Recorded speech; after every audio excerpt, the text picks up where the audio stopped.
rules natin, 'di ba, napahapyawan na ni Ninong July. Actually, yun po talaga, pwede pang madagdagan yun. Yun po sa ngayon yung nakikita kong problem. Kaya yun po yung prioritize kong ilagay sa mga rules natin. So, syempre, sa Kalingap Angels,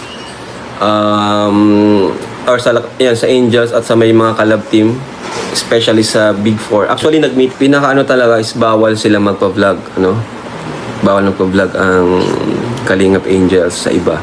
Except kay Kuya Bal, syempre.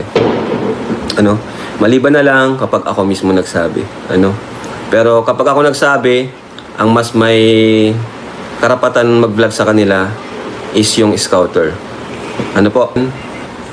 And pinagbawalan ko na rin sila mag-TikTok ng madalas, Kung magti-TikTok sila, bihirang-bihira lang. Kapag na yung halos araw-araw, hindi po pwede,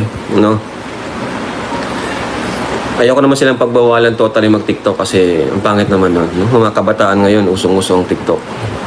Tapos yun nga, sinabi ko rin na pag ma-TikTok kayo, be aware sa mga sinusuot. Dapat mag-ingat. Sa mga naman, leading man, ayan, bawal din silang mag-TikTok. Bawal nilang isama ang collab team nila sa TikTok. Bawal silang isama sa live. Bawal isama sa live po ang ating